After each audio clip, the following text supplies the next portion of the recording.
Good morning again. Metal ligand bonding in transition metal complexes के अंतर्गत हमने कल पढ़ा था application of crystal field theory. इसी का ही नेक्स्ट पार्ट हम application of crystal field theory का पार्ट 2 की स्टडी हम आज करेंगे। कल हमने पढ़ा था colour of transition metal complexes. Total 5 applications जिनको हम यहाँ पे डिस्कस करेंगे। Explanation of colour of complexes के बारे में हम कल डिस्कस कर चुके हैं। Next, magnetic properties and number of unpaired electron. Third, explanation of stability of oxidation states. Fourth, explanation of geometry of complexes and fifth, explanation of distorted complexes. इन सब के बारे में हम आगे अध्ययन करेंगे। सबसे पहले यदि हम देखें explanation of magnetic properties of complexes, तो फर्स्ट क्वेश्चन हमारे दिमाग में आता है कि कोई भी कंपाउंड का मैग्नेटिक नेचर कैसे आता है। उसमें मैग्नेटिक प्रॉपर्टीज कुछ कंपाउंड्स में होती है, कुछ में नहीं होती है। इसके पीछे बेसिक रीजन क्या है, तो यहाँ पे हम बताना चाहेंगे कि magnetic properties of A compound can be determined from its electronic configuration and it's size of atom. तो मैग्नेटिक प्रॉपर्टीज के बारे में स्टडी करने से पहले हमें उस कंपाउंड के एटम की इलेक्ट्रॉनिक कॉन्फिगरेशन के बारे में पता होना चाहिए। क्योंकि मैग्नेटिज्म जो होता है वो अनपेयर्ड इलेक्ट्रॉन की वजह से किसी भी एटम में मैग्नेटिक प्रॉपर्टी होती है। तो because magnetic is generated by electronic spin, the number of unpaired electron in a specific compound indicate how magnetic the compound is। तो सबसे पहले उसकी मैग्नेटिक नेचर का पता करने के लिए हमें उसका इलेक्ट्रॉनिक कॉन्फ़िगरेशन पता करना पड़ेगा, और उस कॉन्फ़िगरेशन में उसमें कितने नंबर ऑफ अनपेयर्ड इलेक्ट्रॉन हैं उसके आधार पर उसकी मैग्नेटिक प्रॉपर्टी हम डिसाइड करते हैं।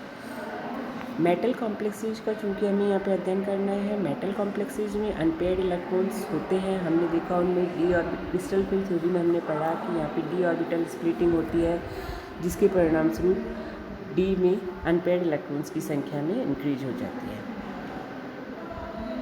जितने ज़्यादा अनपेयर्ड इलेक्ट्रॉन होंगे उसमें उतनी ही ज़्यादा मैग्नेटिक प्रॉपर्टी होगी। तो हम मैग्नेटिक प्रॉपर्टी के आधार पे कंपाउंड्स को दो क्लासेस में डिवाइड कर सकते हैं, डायमैग्नेटिक कंपाउंड्स और पैरामैग्नेटिक कंपाउंड। डायमैग्नेटिक कंपाउंड जिसमें सारे इलेक्ट्रॉन पेयर्ड होते हैं और वो मैग्नेटिक फील्ड के द्वारा रिपेल किए जाते हैं, उनको हम डायमैग्नेटिक कंपाउंड कहते हैं। जिनमें इलेक्ट्रॉन अनपेयर्ड होते हैं यदि, तो उसमें यदि कुछ इलेक्ट्रॉन अनपेयर्ड होते हैं तो उसको हम पैरामैग्नेटिक कहेंगे और वो attracted by the magnetic field होंगे। तो अब हमने देखा कि यदि किसी भी कंपाउंड के मेटल एटम में अनपेयर्ड इलेक्ट्रॉन्स हैं तो वो उसमें पैरामैग्नेटिज्म कैरेक्टर आ जाएंगे। अब उसमें कितना पैरामैग्नेटिज्म उत्पन्न होगा इसकी मात्रा की गणना हम मैग्नेटिक मोमेंट के द्वारा करते हैं। तो the extent of paramagnetism is measured in terms of magnetic moment, that is known as mu. Larger the magnitude of mu, greater the paramagnetism of the compound. mu को कैलकुलेट करने के लिए हमें यहाँ पर हमारे पास में दो फैक्टर होते हैं। तो magnetic moment has contribution from spin and orbital angular momentum. तो हमें यहाँ पे दो चीज़ों के बारे में पढ़ना पड़ेगा, उसकी स्पिन एंगुलर मोमेंटम कितना है और ऑर्बिटल एंगुलर मोमेंटम कितना है, उससे हम उसका टोटल मैग्नेटिक मोमेंट निकालते हैं। लेकिन चूँकि हम यहाँ पर क्रिस्टल फील्ड थ्योरी पढ़ रहे हैं, कंपाउंड्स नॉन स्फेरिकल अरेंज्ड है, एक निश्चित ज्योमेट्री में यहाँ पे कंपाउंड में एटम्स का अरेंजमेंट है। तो ए नॉन स्फेरिकल एनवायरनमेंट में lead to quenching of the contribution from orbital angular moment.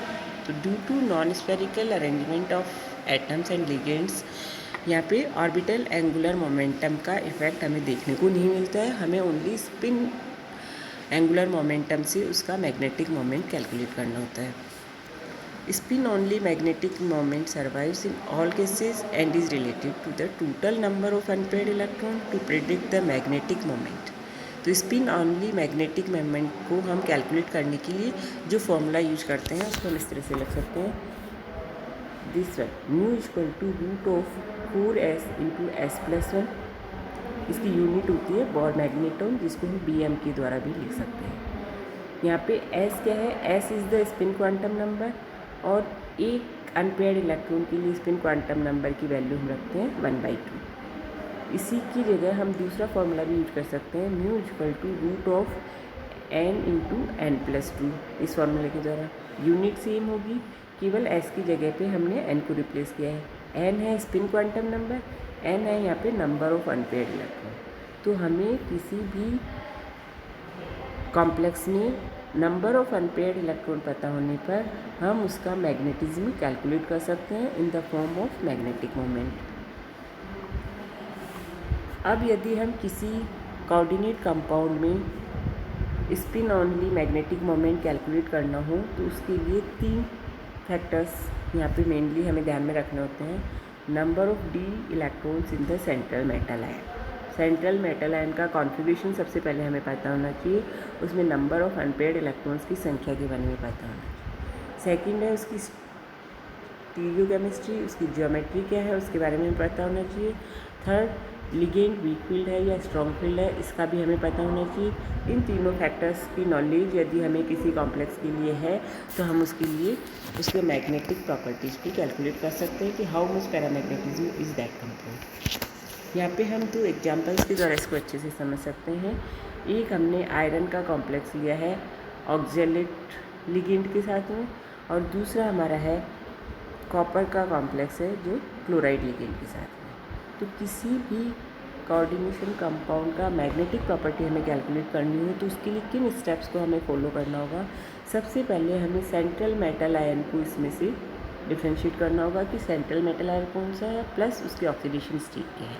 तो फर्स्ट एग्जांपल में हम देख सकते हैं यहाँ पे मेटल आयन हमारे पास आयरन है और उसकी ऑक्सीडेशन स्टेट हम इस फार्मूले से निकालना चाहेंगे तो Fe+3 होगी। ये हमने पूर्व में आपको बता चुके हैं कि किसी भी कॉम्प्लेक्स में हम मेटल का ऑक्सीडेशन स्टेट कैसे कैलकुलेट करते हैं।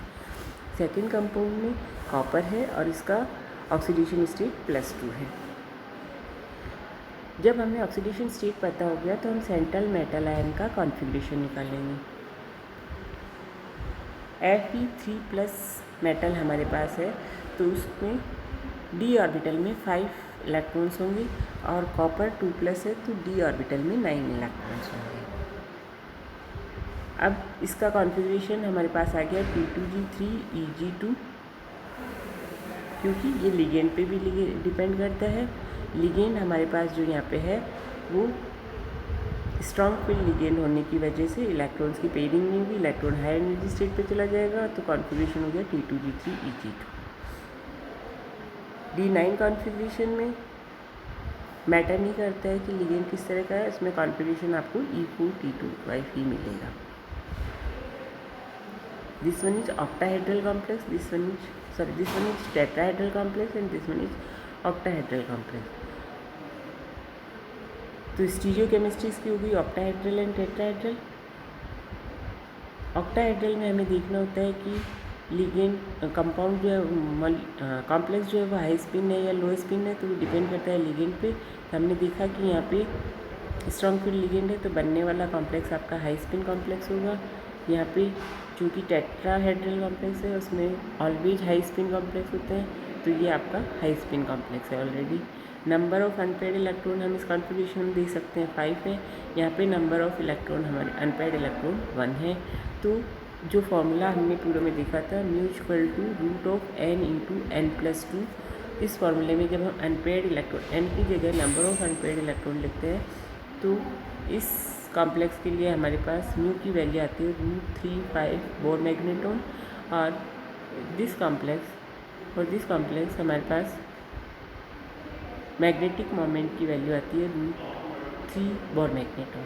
इस तरह से इस एग्जांपल से आप समझ सकते हैं किसी भी कॉम्प्लेक्स के लिए आप उसका मैग्नेटिक मोमेंट कैसे कैलकुलेट करते हैं। फॉर्मूला हमें पता है पर नंबर ऑफ अनपेयर्ड इलेक्ट्रॉन मालूम करने के लिए उसकी हम ज्योमेट्री, उसका इलेक्ट्रॉनिक कॉन्फ़िगरेशन सब हमें पता होना चाहिए।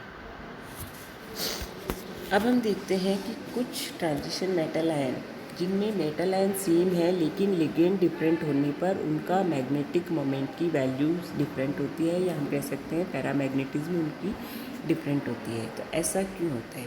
ऐसा भी मेनली आपको ऑक्टाहेड्रल कॉम्प्लेक्सेस में देखने को मिलता है। जैसे कि हम कोई एग्जांपल लेते हैं। आयरन के दो कंपाउंड कॉम्प्लेक्स हम यहाँ पे ले रहे हैं। एक हेक्साफ्लोराइड आयरन कॉम्प्लेक्स, दूसरा हेक्सासाइनाइड आयरन कॉम्प्लेक्स। इन दोनों के लिए यदि हम स्टडी करें तो दोनों में ही आयरन +3 ऑक्सीडेशन स्टेट में है। आयरन का इलेक्ट्रॉनिक कॉन्फ़िगरेशन आर्गन के बाद में 3d5 बचता है।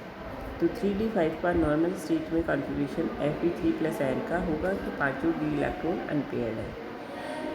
लेकिन यदि हम अलग अलग कॉम्प्लेक्स में स्टडी करें तो ये हेक्साफ्लोराइड फेरेट आयन में जब हम देखते हैं तो यहाँ पे हम क्या देखते हैं, फ्लोराइड जो है वीक फील्ड लिगेंड है।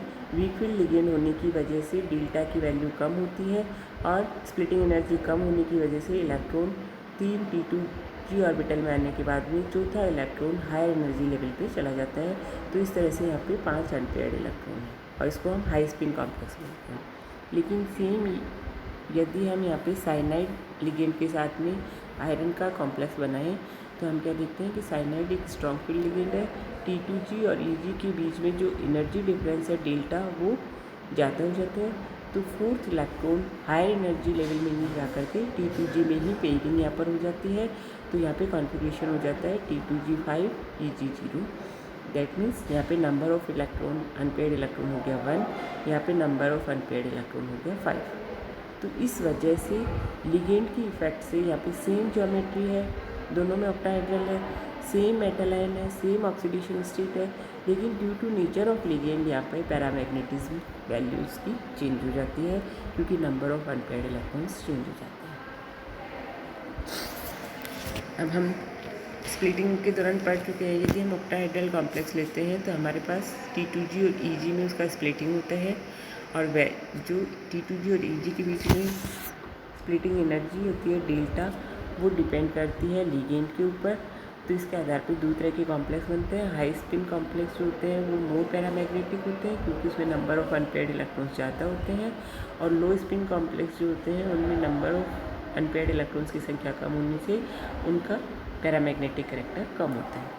तो यदि हम D4, D5, D6, D7 electronic configuration देखें तो उसके लिए हमें लो स्पिन और हाई स्पिन दोनों के लिए पैरामैग्नेटिक वैल्यूज़ हम यहाँ पे कैलकुलेट करके देख सकते हैं। और D1, D2, D3, D8, D9 system में मैग्नेटिक मोमेंट में कोई चेंज नहीं होता है, कोई भी लिगेंड नहीं। तो हम D4 से D7 के लिए यदि देखें तो ये हमारे पास कुछ इस तरह से डायग्राम होता है। इस साइड हमने हाई स्पिन कॉम्प्लेक्सेस लिए, इधर हमने लो स्पिन कॉम्प्लेक्सेस लिए। हाई स्पिन मतलब वीक फील्ड लिगेंड है, तो T2g और Eg के बीच में डिफरेंस कम है, डेल्टा की वैल्यू कम है, तो इलेक्ट्रॉन्स T2 में कम अनपेयर्ड इलेक्ट्रॉन आने के बाद में नेक्स्ट इलेक्ट्रॉन पहले E में अनपेयर्ड होगा, फिर पेयरिंग स्टार्ट होगी। तो D4 में अगर हाई स्पिन कॉम्प्लेक्स लेते हैं तो कॉन्फ़िगरेशन होगा T2g3 Eg1, और यदि लो स्पिन कॉम्प्लेक्स लेते हैं तो हमारे पास कॉन्फ़िगरेशन होगा T2g4। अगला इलेक्ट्रॉन आपका यहीं पे पेयर हो जाएगा। इसी तरह से D5 लेते हैं तो हमारे पास कॉन्फ़िगरेशन होगा T2g3 Eg2 हाई स्पिन के लिए। लो स्पिन के लिए हमारे पास कॉन्फ़िगरेशन हो जाएगा T2g5, Eg में इलेक्ट्रॉन्स नहीं जाएंगे। सेम D6 में कॉन्फ़िगरेशन होगा, तो यहाँ पे number of electron unpaired electron हमारे पास 5 हो गए, यहाँ पे number of electron 1 unpaired electron. D6 में भी हाई स्पिन कॉम्प्लेक्स है तो T2g4 Eg2 होगा कॉन्फ़िगरेशन, तो यहाँ पे नंबर ऑफ अनपेयर्ड इलेक्ट्रॉन्स हो गए 4। यदि हम लेते हैं लो स्पिन कॉम्प्लेक्स तो यहाँ पर हमारे पास कॉन्फ़िगरेशन हो जाता है T2g6, अर्थात कोई अनपेयर्ड इलेक्ट्रॉन नहीं है, तो ये डायमैग्नेटिक है। तो क्वेश्चन आता है यदि हम सेम मेटल का दो अलग अलग लिगेंड के साथ में कॉम्प्लेक्स बनाएंगे तो क्वेश्चन इस तरह से पूछते हैं कि ये कॉम्प्लेक्स आपका पैरामैग्नेटिक है, दूसरा डायमैग्नेटिक है, क्यों? तो हमें ये इलेक्ट्रॉनिक कॉन्फ़िगरेशन समझाना पड़ेगा। उसके आधार पर हम नंबर ऑफ अनपेयर्ड इलेक्ट्रॉन से उसका मैग्नेटिक मोमेंट कैलकुलेट करके उनमें डिफरेंस बता सकते हैं। यदि D7 है तो D7 में हमारे पास हाई स्पिन में कॉम्प्लेक्स हो जाएगा T2g5 Eg2, number of unpaired electron हो गई 3। और यदि लो स्पिन कॉम्प्लेक्स है तो हमारे पास कॉन्फ़िगरेशन हो जाएगा T2G6 Eg1, number of unpaired electron हो गया 1। तो यहाँ पे 3 इलेक्ट्रॉन्स की वजह से पैरामैग्नेटिक कैरेक्टर आएगा, यहाँ पर 1 इलेक्ट्रॉन की वजह से पैरामैग्नेटिक कैरेक्टर आएगा। तो कहने का तात्पर्य हमें मैग्नेटिक कैरेक्टर के लिए उसका सेंट्रल मेटल आयन का इलेक्ट्रॉनिक कॉन्फ़िगरेशन पता होना चाहिए, उसके आधार पे हम उसका मैग्नेटिक कैरेक्टर कैलकुलेट कर सकते हैं। थर्ड जो हमारी एप्लीकेशन है वो है स्टेबिलिटी ऑफ ऑक्सीडेशन स्टेट। हम देखते हैं कि कोई भी ट्रांजिशन मेटल्स जो होते हैं एक से ज़्यादा ऑक्सीडेशन स्टेट्स में पाए जाते हैं और डिफरेंट ऑक्सीडेशन स्टेट में वो डिफरेंट कॉम्प्लेक्सेस की फॉर्मेशन करते हैं, लेकिन उनमें से कुछ कॉम्प्लेक्स स्टेबल होते हैं, कुछ कम स्टेबल होते हैं। इसको हम एक्सप्लेन कर सकते हैं CFT के द्वारा। यदि हम एग्जाम्पल लें कोबाल्ट +3 ऑक्सीडेशन स्टेट में भी होता है, +2 ऑक्सीडेशन स्टेट में भी होता है। तो हम यह बता सकते हैं कि cobalt +3 is more stabilised than the cobalt +2 under strong field. यदि कोबाल्ट स्ट्रॉन्ग फील्ड लिगेंड के साथ में जुड़ा हुआ है तो वो +3 ऑक्सीडेशन स्टेट में ज़्यादा स्टेबल कंपाउंड बनाएगा, और यदि कोबाल्ट वीक फील्ड लिगेंड के साथ में जुड़ा हुआ है तो वो +2 ऑक्सीडेशन स्टेट के साथ में ज़्यादा स्टेबल कंपाउंड बनाएगा। इसको हम किस तरह से एक्सप्लेन करेंगे? इसको हम वैल्यू ऑफ CFC के आधार पे हम कैलकुलेट कर सकते हैं, जिसके लिए जितनी ज़्यादा CFC की वैल्यू होगी वो उतना ही ज़्यादा स्टेबल कॉम्प्लेक्स बनाएगा। तो इसको हम 1 बाय 1 देखते हैं। Configuration of cobalt 3 under strong field. Cobalt 3 का जो कॉन्फ़िगरेशन होता है स्ट्रॉन्ग फील्ड लिगेंड की ऑब्जर्वेशन प्रेजेंस में, तो आपका होगा T2 और G6।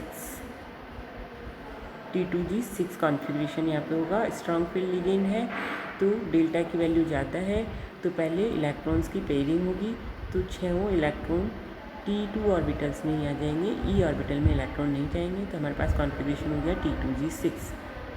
तो यहाँ पे CFC की वैल्यू जो से हमने पीछे कैलकुलेट करना सिखाया था, तो वो हम निकालते हैं, तो वैल्यू हमारी आती है -2.4 delta O + 3p। Pairing 3 electron pair है तो 3p एनर्जी यहाँ पर आती है। और इसी तरह से यदि हम configuration of cobalt second under strong field निकालते हैं तो हमारे पास कॉन्फ़िगरेशन आता है T2G6 Eg1, क्योंकि एक इलेक्ट्रॉन अब यहाँ पर D7 कॉन्फ़िगरेशन है तो अगला इलेक्ट्रॉन Eg में जाएगा। तो यहाँ पर हम क्या देखते हैं, CFC की वैल्यू आती है -1.8 del O + 3p। Again CO3 की हम वीक फील्ड में निकालते हैं, तो वीक फील्ड में लिगेंड के साथ यदि कोबाल्ट +3 ऑक्सीडेशन स्टेट का जुड़ा हुआ है, D6 कॉन्फ़िगरेशन है, तो पहले T2G में 3 इलेक्ट्रॉन जाएंगे, देन अगले इलेक्ट्रॉन Eg में जाएंगे, फिर वापस T2G में पेयरिंग स्टार्ट होगी। तो हमारे पास कॉन्फ़िगरेशन आ गया T2G4 Eg2। और इसके लिए हम CFC निकालते हैं तो वैल्यू आती है -0.4 डेल O + 1 पेयरिंग एनर्जी। इसी तरह से यदि हम configuration of cobalt second under strong field condition निकालते हैं तो यहाँ पर हमारे पास कॉन्फ़िगरेशन आता है T2G5 Eg2 और CFC की वैल्यू आती है -0.8 डेल O। तो higher the value of CFC higher will be the stability of complex. जितनी ज़्यादा उसकी CFC की वैल्यू होगी उतना ही ज़्यादा स्टेबल कॉम्प्लेक्स होगा। अभी हमने बताया कि cobalt +3 is more stabilise than cobalt +2 in strong field. तो स्ट्रॉन्ग फील्ड में कोबाल्ट +3, ये स्ट्रॉन्ग फील्ड कोबाल्ट +3 की स्टेबलाइजेशन एनर्जी है -2.4 डेल्टा O, और कोबाल्ट +2 की कोबाल्ट +2 ऑक्सीडेशन स्टेट में स्ट्रॉन्ग फील्ड कंडीशन में उसकी स्टेबलाइजेशन एनर्जी है -1.8। तो ज़्यादा एनर्जी +3 ऑक्सीडेशन स्टेट में है तो बनने वाला कॉम्प्लेक्स ज़्यादा स्टेबल होगा। यही हमने कहा है cobalt +3 is more stabilised than cobalt +2 under strong field. अब हम यदि वीक फील्ड में देखते हैं तो वीक फील्ड में कोबाल्ट +3 के लिए आप देख सकते हैं कि स्टेबलाइजेशन एनर्जी है -0.4 डेल्टा O। माइनस साइन केवल यहाँ पे रिलीज हुई एनर्जी की मात्रा को बता रहा है। जितनी ज़्यादा एनर्जी रिलीज होगी उतना ही ज़्यादा कंपाउंड स्टेबल होगा। तो हम देख रहे हैं कि कोबाल्ट +3 की वीक फील्ड में स्टेबलाइजेशन एनर्जी है 0.4 डेल्टा O, और इसी तरह से कोबाल्ट +2 की स्टेबलाइजेशन एनर्जी है 0.8 डेल्टा। तो ज़्यादा स्टेबलाइजेशन एनर्जी है कोबाल्ट +2 की। तो यही हमने कहा है कि cobalt +2 is more stable then cobalt +3 under weak field. अब आप आसानी से समझ सकते हैं इस एग्जाम्पल से कि कौन सी कंडीशन में कौन सा ऑक्सीडेशन स्टेट ज़्यादा स्टेबल होगा। ये हम क्रिस्टल फील्ड स्टेबलाइजेशन एनर्जी को कैलकुलेट उसकी स्टेबिलिटी को बता सकते हैं। नेक्स्ट जो हमारा आता है वो एक्सप्लेनेशन ऑफ ज्योमेट्री।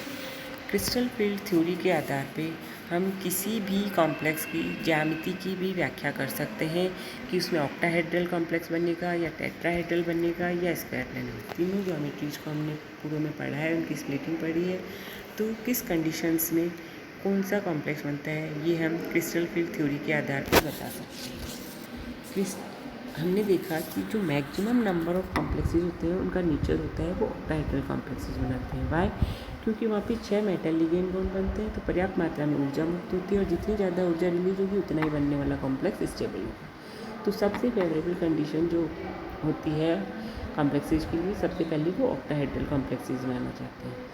देन अगर 4 लिगेंड के साथ में जुड़ रहा है तो उसमें टेट्राहेड्रल और स्क्वायर प्लेनर कॉम्प्लेक्सेस बन सकते हैं।